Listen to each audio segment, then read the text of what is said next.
What's up, nation?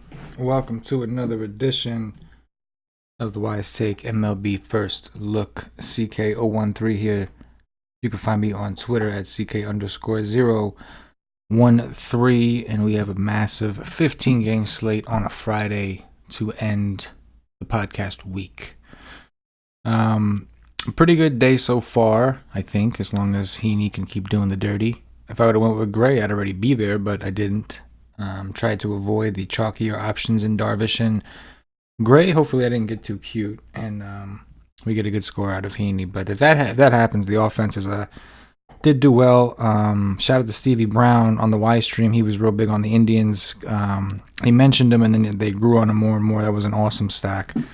Two of my top three were the Twins and the Mets, both of which did pretty well. The Yankees, not so much. They were my third team. They really let me down. But, I think all in all, I think it was a good, successful Wise stream we had yesterday for our subscribers. Hopefully, some of you guys won some of that dough.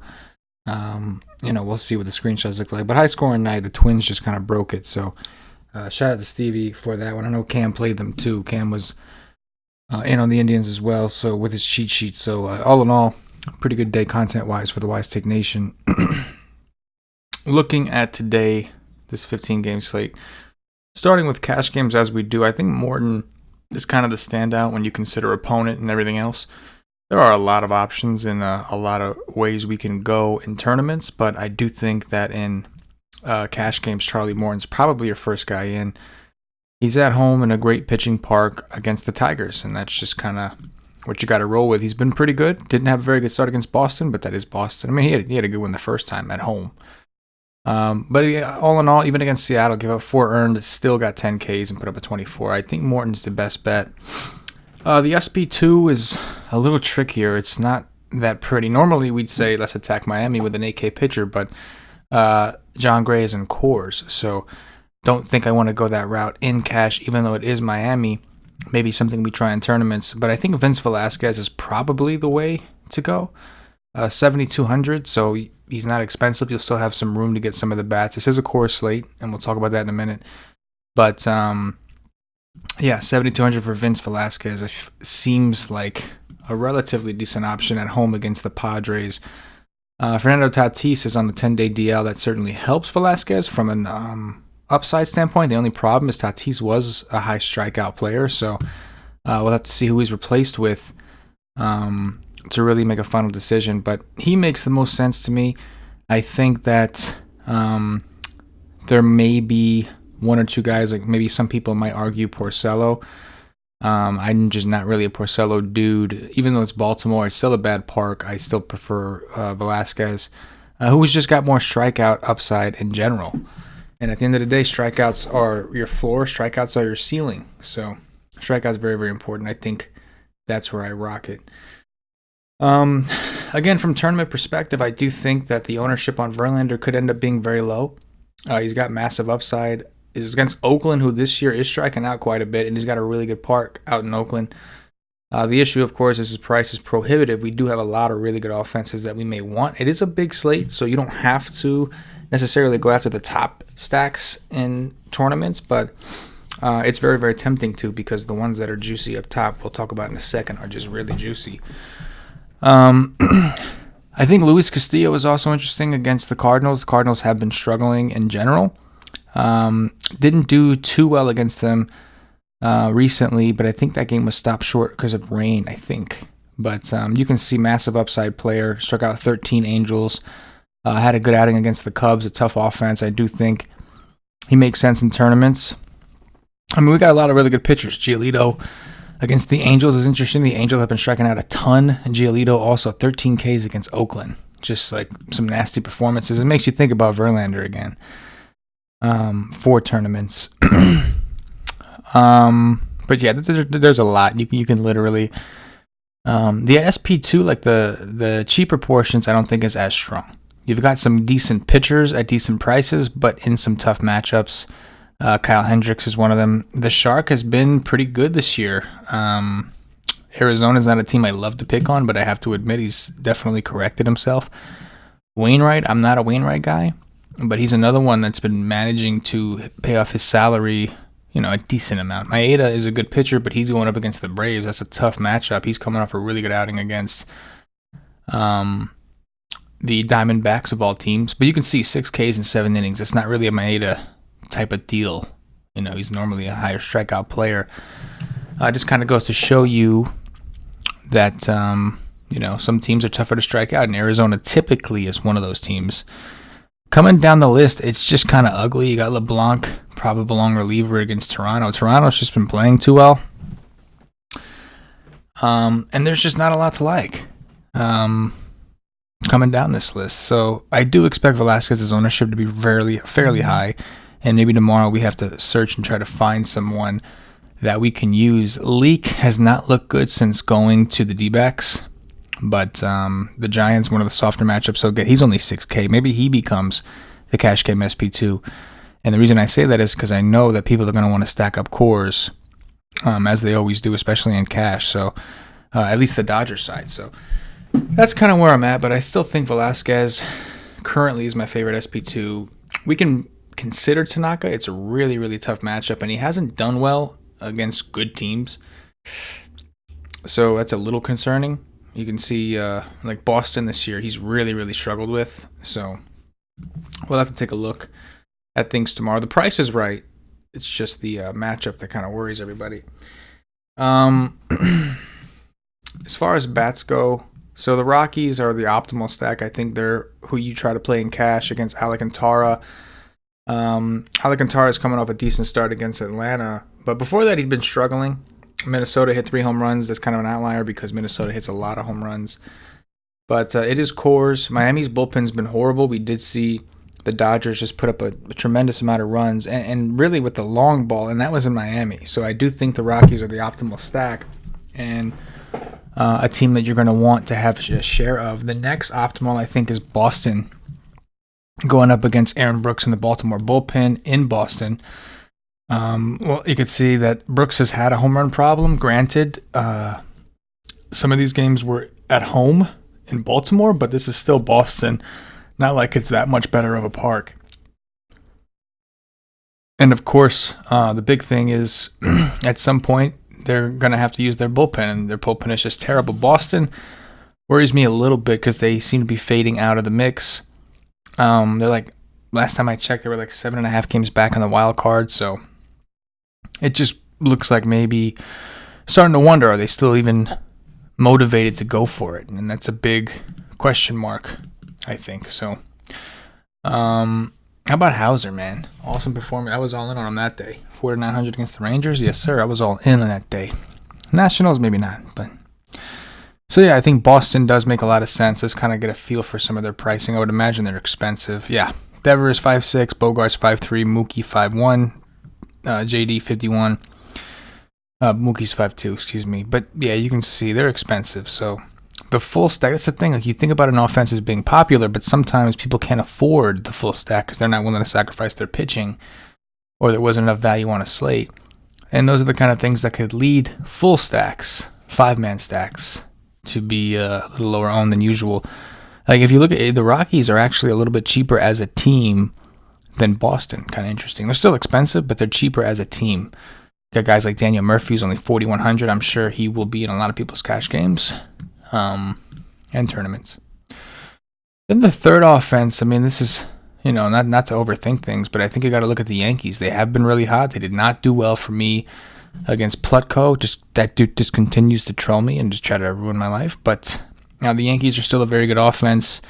I'm not totally sold on this Cleveland kid. I don't think he's necessarily terrible, but I'm not totally sold. He did have the first 2 teams he saw weren't very good. Detroit back in June, August 5th, he saw Texas, who does strike out a ton, and he saw them outside of Texas, which just makes a big difference.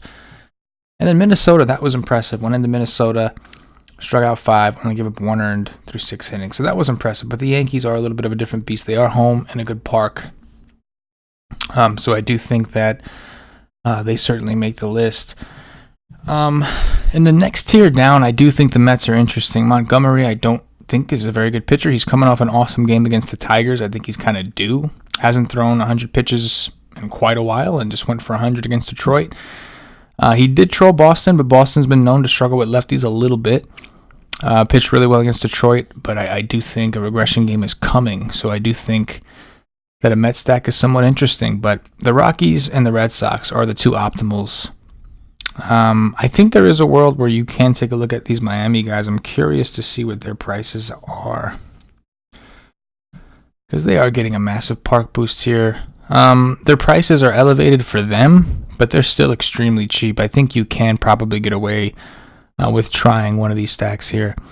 The issue, of course, is the guys that you're going to be playing just aren't necessarily pretty. I do think that Isan Diaz, I know he hasn't done a ton since that homer off DeGrom, but I do think that 3,400 makes for an awesome value play, especially if he's batting second. So I could see game stacks being pretty popular. People using Miami hitters for the value and like Rockies hitters as the studs. But it does seem like a pretty good stars and scrubsy kind of game stack you can do, getting exposure to cores. So a lot going on.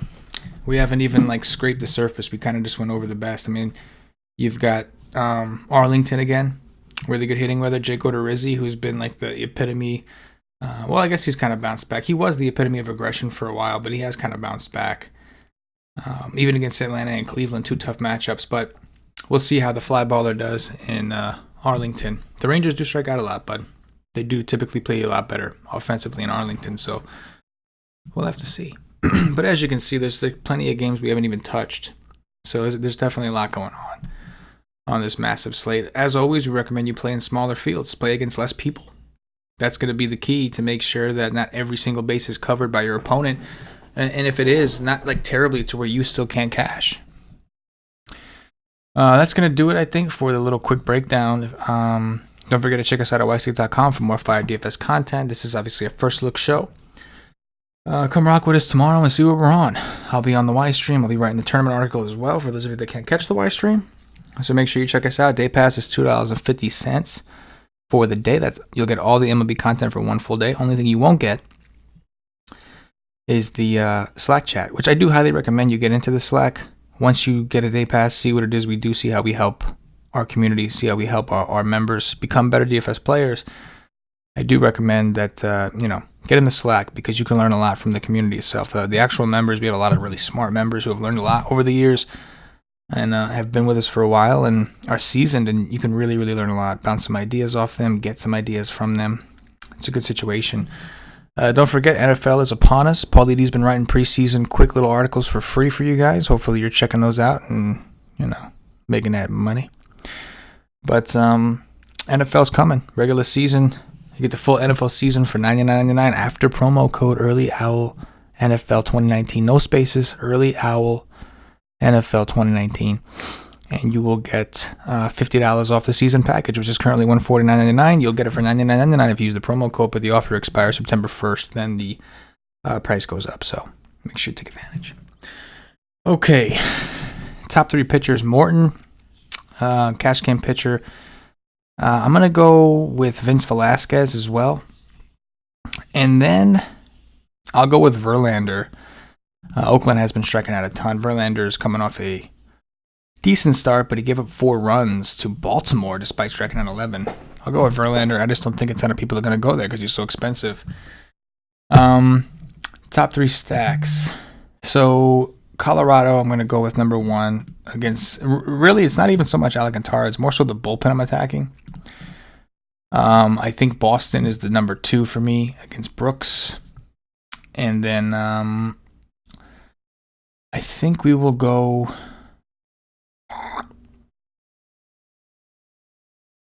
We'll go with the New York Mets. They did good for me today. Maybe we go back to the well. Not a good park, but they will be extremely low owned, I can tell you that, against a lefty and a bad bullpen. Home run time. Let's see. We are going to go with. We're going to go with J.D. Davis from the Mets against a lefty. I'm digging it. We will go with Rafael Devers. Hold on, We'll go Devers. What the hell? Davis. JD Davis. Devers. And number 3. See if we find one a little bit cheaper.